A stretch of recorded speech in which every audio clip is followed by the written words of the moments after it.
I might not be able to use the roar again. And without the roar, I don't know if I can lead the Lion Guard. Have you ever noticed that Kion's greatest strength, the powerful roar, became his most dangerous weakness when infected by Ushari's venom? Like a double-edged sword, his gift transformed into a threat to everyone he loved in the Pride Lands.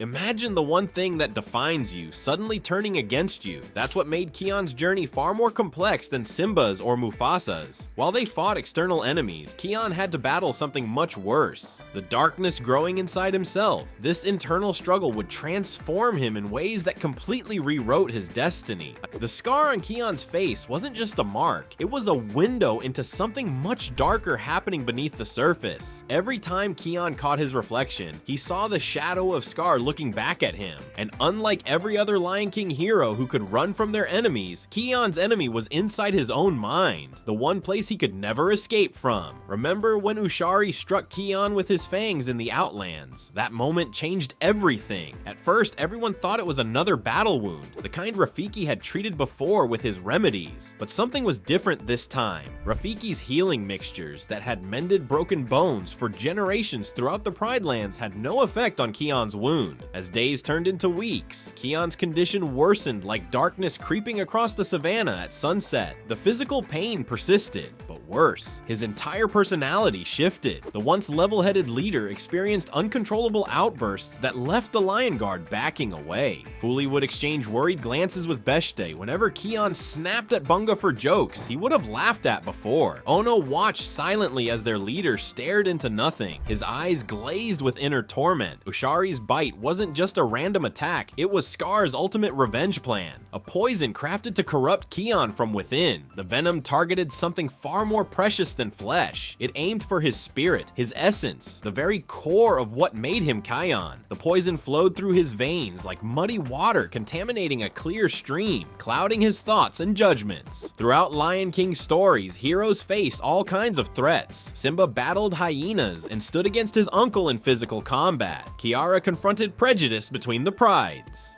But Kion faced something more insidious, an enemy living inside his head, whispering doubts, amplifying fears, turning his emotions against him.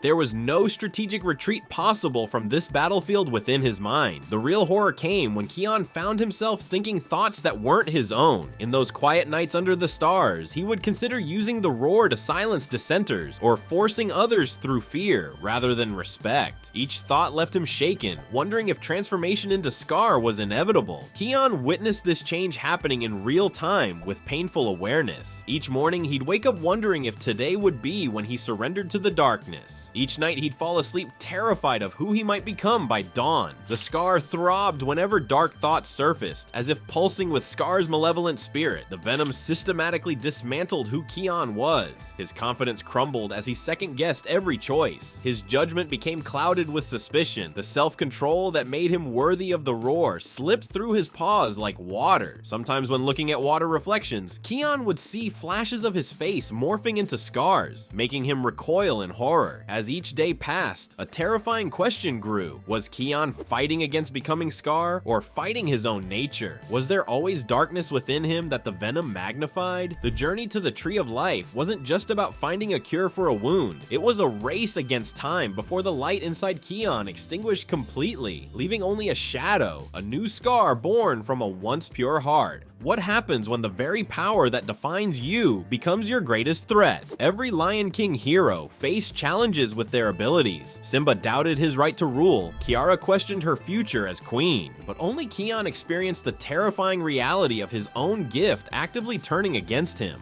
The roar of the elders, once his pride and protection, was becoming more destructive with each passing day as the venom spread through his system. The roar was always meant to be used with caution, but no one ever warned Kion it could become corrupted. From the moment Askari's spirit bestowed this gift upon him, the young lion was taught about responsibility and restraint, but never about the possibility that his roar could feed off his darkest emotions. The ancient kings never imagined their power could be twisted by venom and rage into something dangerous. As Kion's condition worsened, the roar developed frightening new abilities. A simple defensive roar now summoned lightning that scorched the earth. birth. Winds powerful enough to uproot trees appeared without warning. Feli, the fastest and most fearless member of the guard, would flinch whenever Kion took a deep breath. Would this be the moment when control slipped away completely? The cruel paradox haunted Kion daily. He needed power to defend the Pride Lands, yet that same power endangered everyone around him. During an attack by Yanja's clan, his defensive roar created a landslide that nearly buried Bunga alive. The look on his best friend's face, wide eyes filled with disbelief, haunted Kion for days. Bunga tried to laugh it off, but the growing distance between them was impossible to ignore. Kion began avoiding confrontations altogether. The guards' tactics changed completely. They became negotiators instead of enforcers. Beshta's strength replaced the roar when obstacles needed moving. Ono's keen sight became their primary warning system. The team adapted, but their effectiveness diminished with each passing day. Then came the moment that broke him. Kiara cornered by outsiders near the border. Every instinct screamed for him to unleash the roar to save her, but the memory of Bunga's near burial froze him in place. His throat closed up. What if the same happened to Kiara? That night, alone under the stars, he wept silently as he relived how close he'd come to making an impossible choice. Other Lion King heroes faced loss or exile, but none had to fear their own abilities. Simba needed only to remember who he was. Kiara needed to prove herself worthy, but Kion's journey took a darker turn. He needed to suppress the very thing that defined him. Every restrained roar felt like erasing his identity. Rafiki's ancient scrolls told of previous wielders who lost the power after using it for evil, but none mentioned a lion fighting against the roar itself as it corrupted from within. This was uncharted territory. Even when Kion sought wisdom from Mufasa's spirit, the great king offered comfort but few answers. His friends tried everything. Bunga suggested uses for the roar that once made Kion laugh. Fully trained with him at dawn, teaching him to rely on physical strength instead of supernatural power. Beshta provided silent support. Ono researched any historical mention of similar challenges, but this was Kion's battle alone. A fight not against an external enemy, but against the very gift that had chosen him.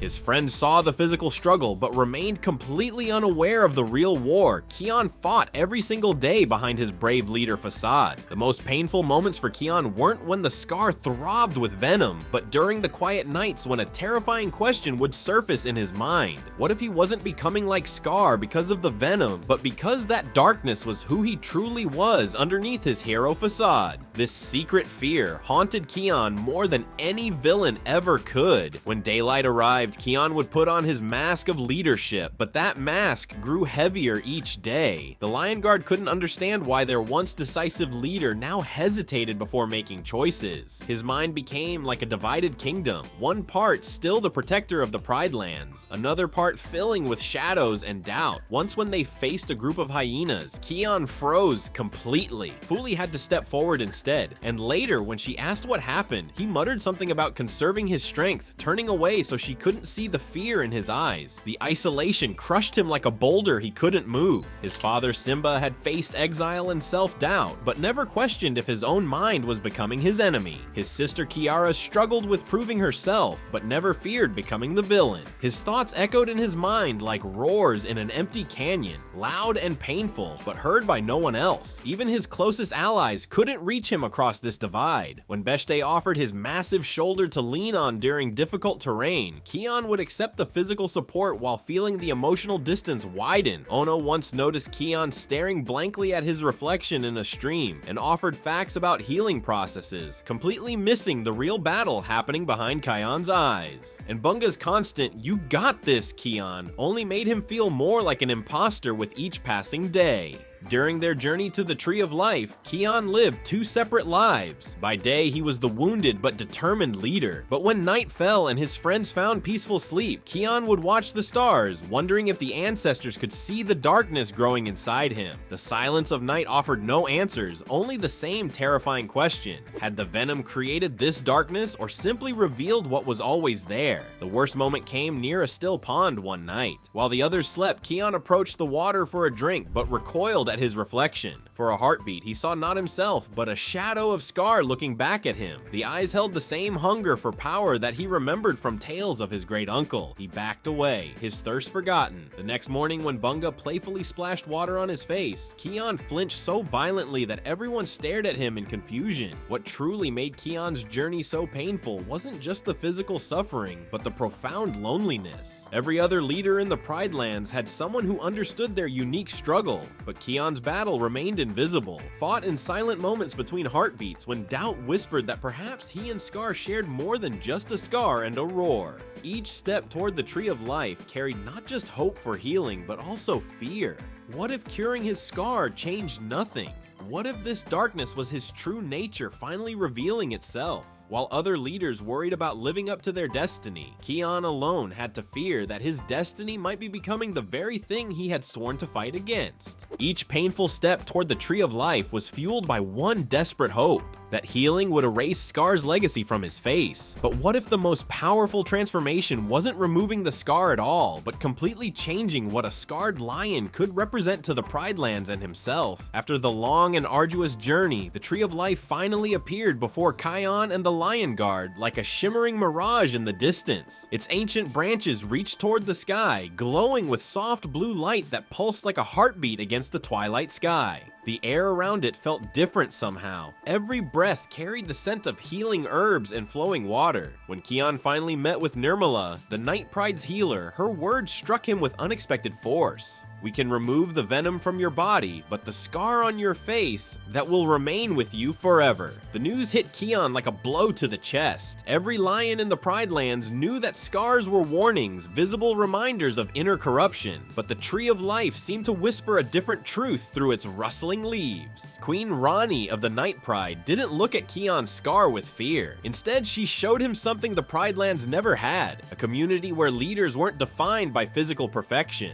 "Your scar doesn't make you Scar," she told him during a quiet moment overlooking the valley. "It only reminds you of what you've overcome." Kion watched the moonlight reflect off a still pool near the base of the tree, murmuring Rani's words as he studied his reflection. "What I've overcome." The water rippled slightly as a breeze passed, transforming his reflection from one moment to the next. For the first time since Ushari's attack, Kion began to see himself differently. The Tree of Life was healing more than the venom in his blood. It was healing his understanding of what strength meant. The Night Pride didn't rely on spectacular displays of power like the roar. Their protection came from patience, strategy, and unity. When the last of the venom left his system, Kion stood at the edge of a still pool, staring at his reflection. The jagged mark remained across his eye, but its meaning had changed. Some marks aren't meant to be erased, Queen Janna had told him before her passing. They become part of our story, changing its meaning rather than ending it. This revelation transformed Kion's understanding of his journey. The scar was physical proof that he had faced his darkest fear and survived. Unlike his great uncle, who let his mark become his identity and excuse, Kion could choose to let his scar represent something new. That imperfection connected him more deeply to those he served. The most profound moment came when a young leopard cub with a twisted paw approached him. The cub stared at Kion's face, eyes wide with recognition rather than fear. "You have a mark too," the cub whispered, "but you're still strong." Kion bent down, feeling the rough texture of the tree's bark beneath his paws. "I'm stronger because of it," he answered, watching understanding dawn in the cub's eyes. This was revolutionary in the Pride Lands, where royal lineage emphasized perfection and unbroken strength. By accepting his scar rather than hiding it, Kion was silently rewriting what leadership could look like. Not flawless and untouchable, but tested, broken, and reforged into something more compassionate. What makes Kion's story different from other Lion King heroes is that his journey redefines what it means to be a legend in this universe. Unlike others who reclaimed their strength, Kion had to lose the very thing that defined him to discover something greater. The most powerful heroes aren't those who never falter, but those who carry their scars openly.